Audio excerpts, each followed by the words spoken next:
찬송가 274장으로 찬송하겠습니다. 274장 찬송입니다.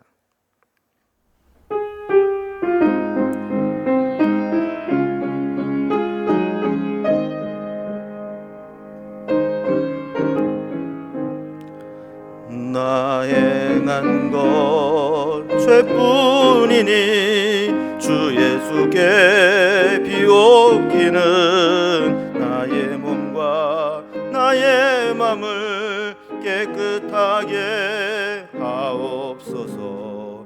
물 가지고 날 씻든지 불 가지고 태우든지 내 안과 밖 다 닦으사 내 모든 죄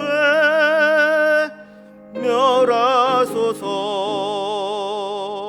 내 어두운 눈 밝히시니 참 기쁘고 고마우나 그보다 더 원하오니 정결한 마음 주옵소서. 물 가지고 날 씻든지 불 가지고 태우든지 내 안과 밖 다 닦으사 내 모든 죄 멸하소서. 정결한 마음 그 속에서 신령한 빛 빛이 오니 이러한 마음 나 얻으며 눈까지도 밝으리라. 물 가지고 날 씻든지 불 가지고 태우든지 내 안과 밖 다 닦으사 내 모든 죄 멸하소서. 못된 행실 다 고치고 악한 생각 다 버려도 주 앞에서 정결타고 자랑치는 못하리라. 물 가지고 날 씻든지 불 가지고 태우든지 내 안과 밖 다 닦으사 내 모든 죄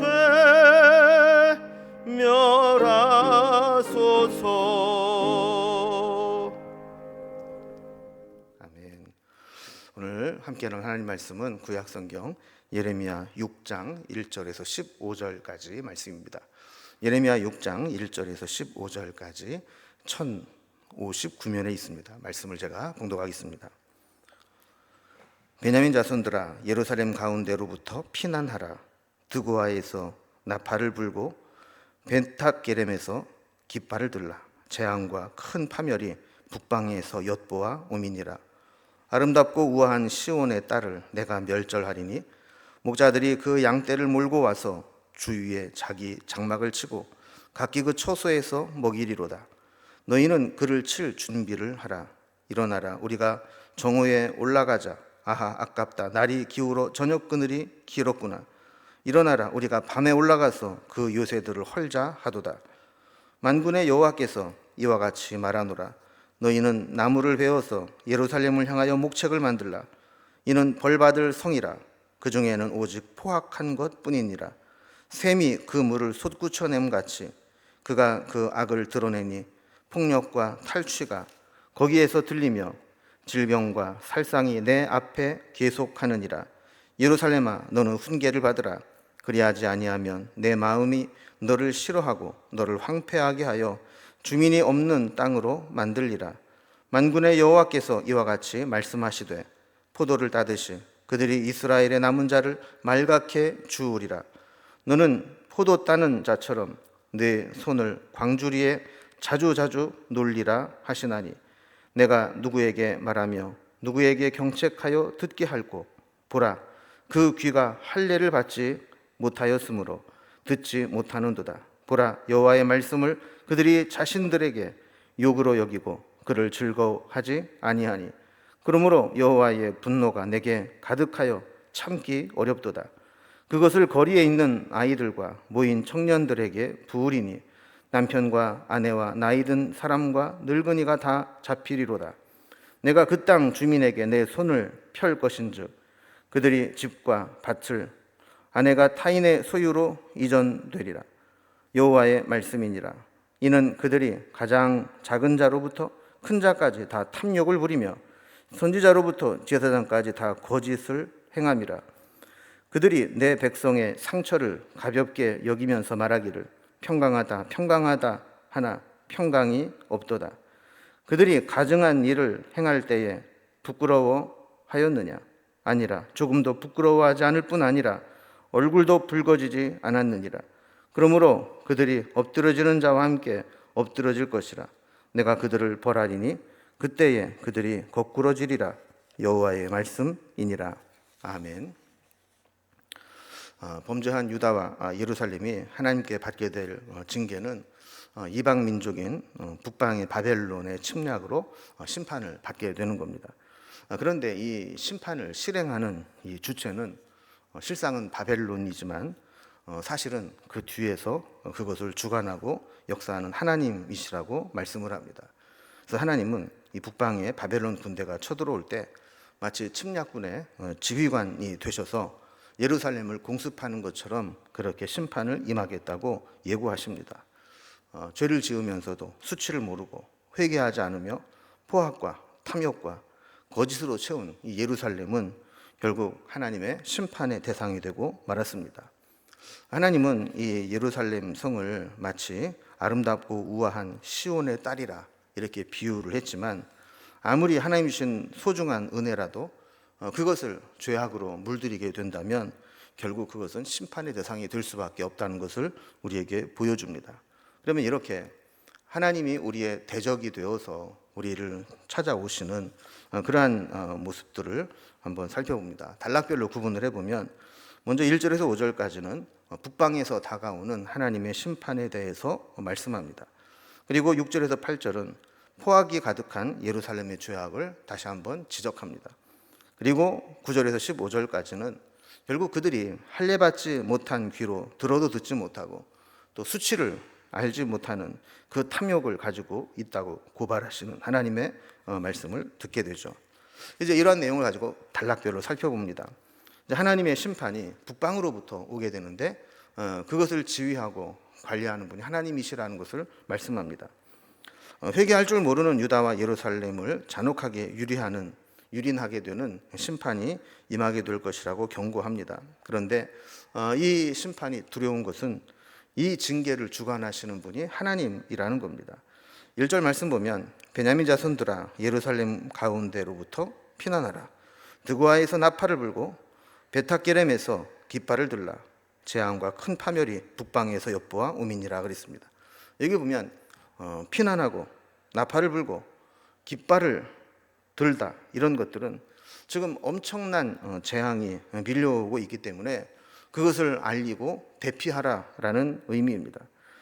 예루살렘이 베냐민 지파 땅에 속해 있기 때문에 베냐민 자손들아 이렇게 부른 것이고 또 예루살렘 거민들에게 예루살렘에서 탈출하라, 피난하라고 말씀하죠. 왜냐하면 북방에서 큰 재앙과 파멸이 몰려오기 때문이라고 말씀합니다. 또 예루살렘에서 가까운 드고아나 베타게렘에서는 나팔을 불고 깃발을 들라는 겁니다.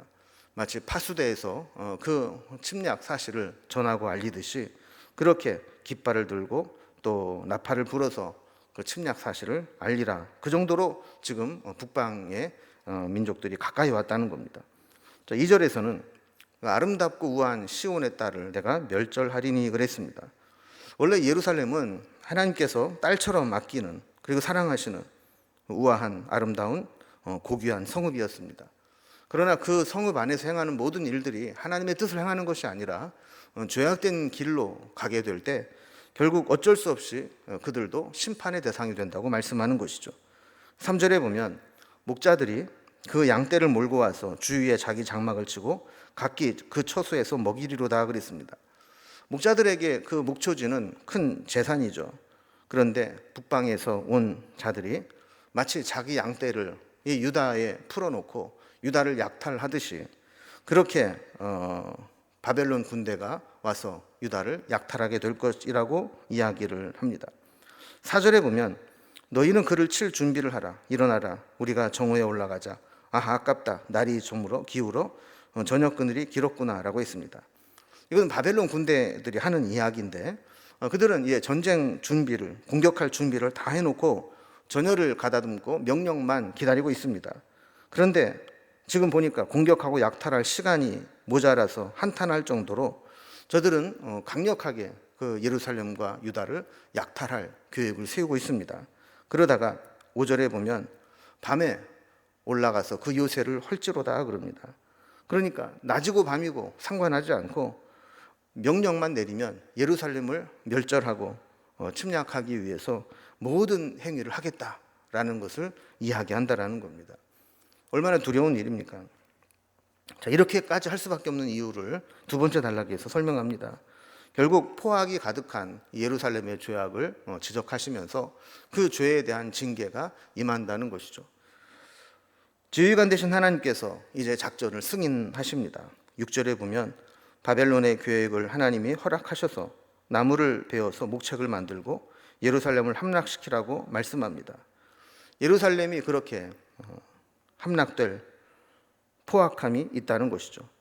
예루살렘의 죄악은 7절에서 말씀한 것과 같이 마치 샘에서 이 샘이 막 솟구쳐 오르듯이 악을 드러내는 그 악이 폭력과 탈취와 질병과 살상으로 이어져 계속 뿜어져 나오고 있었다는 것이죠. 그러면서 8절에 보면 하나님께서 다시 최후 통첩을 하십니다. 예루살렘아, 너는 훈계를 받으라. 그리하지 아니하면 내 마음이 너를 싫어하고 너를 황폐하게 하여 주민이 없는 땅으로 만들리라. 이렇게 말씀합니다. 이제 하나님은 모든 심판을 준비했고 이제 실행하기 전에 마지막으로 한 번 더 기회를 주시는 겁니다. 세 번째 단락을 보면 그럼에도 불구하고 그들은 할례받지 못한 귀를 가지고 말씀을 들어도 깨닫지 못하고 또한 수치를 모르는 탐욕스러운 모습을 버리지 못해서 결국 심판을 받게 된다는 겁니다. 이제 하나님의 무서운 심판이 시작됩니다. 하나님의 심판이 시작되면 누구도 막을 수 없게 진행이 되죠. 9절에 보면 만군의 여호와께서 이와 같이 말씀하시되 포도를 따듯이 그들이 이스라엘의 남은 자를 말갛게 주우리라. 너는 포도 따는 자처럼 내 손에 광주리를 자주자주 놀리라 하시나니 그랬습니다. 보통 이제 농사를 지은 사람이 추수를 할 때에는 상품이 되는 좋은 것들만 대충 따가고 나머지 것들은 이웃들이 따먹도록 내버려 둡니다. 그러나 바벨론은 그렇게 대충 헐렁하게 침략하지 않는다는 겁니다. 남은 것 하나까지 남김없이 따듯이 그렇게 심판을 합니다. 그래서 광주리에 손을 자주자주 놀리면서 말갛게 주우리라 라는 것은 남은 것이 없게끔 그렇게 다 노력해 간다는 겁니다. 그럼 왜 이렇게 무자비한 심판이 이루어지게 될까요? 10절에 보면 내가 누구에게 말하며 누구에게 경책하여 듣게 할꼬 보라 그 귀가 할례를 받지 못하였으므로 듣지 못하는도다. 보라 여호와의 말씀을 그들이 자신들에게 욕으로 여기고 이를 즐겨하지 아니하니 그랬습니다. 하나님의 무자비한 심판을 불러오게 한 것은 저들이 하나님 말씀을 들으려고 하지 않았기 때문입니다. 할례받지 못한 귀에 비유하면서 그들이 얼마나 하나님 말씀을 대적하고 경홀히 여겼는가를 보게 되는 거죠. 그들을 살릴 수 있는 말씀을 아무리 전해주어도 그들은 그것을 욕으로 여겼다는 겁니다. 그 정도로 강팍해졌다라는 것이죠. 여러분, 우리도 살 길은 말씀을 듣는 것입니다.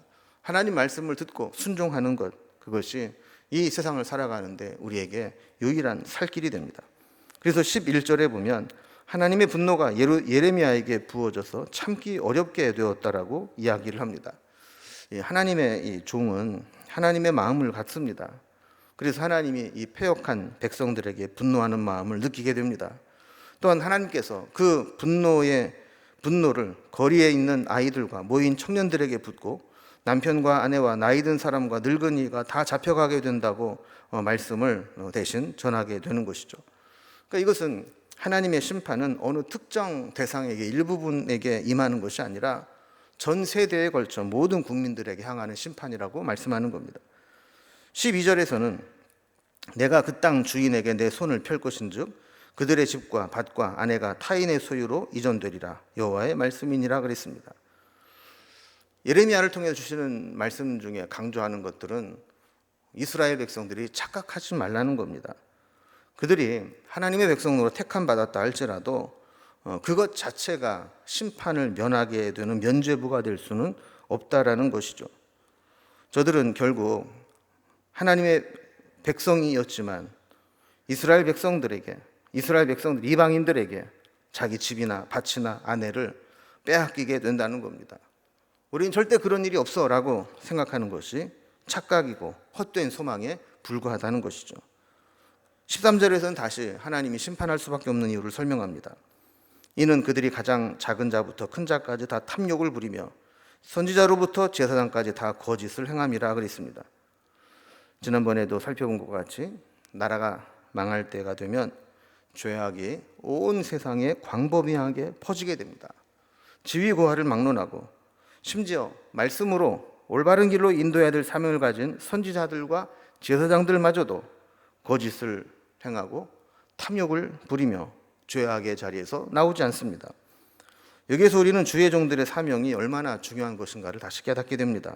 14절에 보면 그들이 내 백성의 상처를 가볍게 여기면서 말하기를 평강하다 평강하다 하나 평강이 없도다 그랬습니다. 실상은 지금 이 무서운 엄청난 하나님의 심판이 다가오고 있는데 거짓 선지자들은 평강하다 평강하다 하며 다른 사람들을 안심시키고 있다는 겁니다. 암에 걸려서 하루빨리 수술을 해서 도려내야 될 환자에게 별일 아니라고 괜찮다고 진통제 주면서 이제 안 아플 거니까 편하게 있으라고 이렇게 말하는 것은 그를 도와주는 게 아닙니다. 오히려 필요한 치료 시기를 놓쳐서 살릴 수 있는 사람을 죽게 만드는 것이죠. 마찬가지로 지금 상황이 이렇게 시급한데도 평강하다 평강하다 하면서 거짓 예언을 하는 자들은 결국은 그들이 말하는 자나 듣는 자가 다 망하게 되는 겁니다. 15절에서는 저들이 가증한 일을 행하면서도 조금도 부끄러워하지 않을 뿐더러 얼굴을 붉히지도 않았다라고 지적합니다. 죄의 심각성을 알지 못하기 때문에 죄를 지으면서도 뻔뻔스러워지는 겁니다. 결국 하나님의 심판을 받아서 엎드려지는 자와 함께 엎드려지고 거꾸로 트림을 당할 것이라고 말씀합니다. 오늘 보면 하나님께서 저들의 보호자가 되고 인도자가 되고 선한 목자가 되셔야 되는데 오늘 말씀이 하나님이 그들의 적이 될 것이다. 그들을 대적하며 오는 침략군의 지휘관이 될 것이다 라고 말씀합니다. 우리는 우리의 삶으로 하나님을 나의 선한 목자로 나의 아버지로 모시고 살아야지 하나님이 우리를 대적하는 자로 우리가 하나님을 대적해서는 안 될 것입니다. 오늘도 하나님의 도움을 받기 위해서 하나님의 백성답게 살아가기로 다짐하며 오늘 하루도 믿음으로 살아갈 수 있기를 주님의 이름으로 기원합니다. 기도하겠습니다. 하나님 아버지, 이스라엘 백성들은 하나님과 대적하며 자기 욕심을 이루며 죄악된 길로 가는 것을 보게 됩니다. 결국 하나님께서 그들의 대적이 되어 그들을 지휘하고 내려와 심판하는 장면을 보게 됩니다. 우리도 하나님의 은혜와 축복과 인도하심을 받을지언정 하나님이 우리 앞길을 막으시고 하나님이 우리를 대적하는 일이 생기지 않도록 인도하여 주옵소서. 늘 하나님 말씀에 경청하게 하시고 또 하나님 말씀대로 순종하며 살아갈 수 있도록 인도해 주옵소서. 오늘도 하루를 살아가는 날들이 주님과 동행하는 날이 되게 하시고 주님의 음성을 듣고 목자의 음성을 듣고 따라가는 양떼와 같이 그렇게 주님을 따라 살아가는 하루가 되게 하여 주옵소서. 주님께 기도하며 응답받기를 원하며 우리의 마음의 소원을 이루어 주시는 하나님을 우리의 삶을 통해 체험하고 간증할 수 있도록 인도해 주옵소서. 오늘 하루도 온전히 주님께 부탁드리며 예수님의 이름으로 기도드리옵나이다. 아멘. 각자의 기도 제목들로 자유롭게 기도하시겠습니다.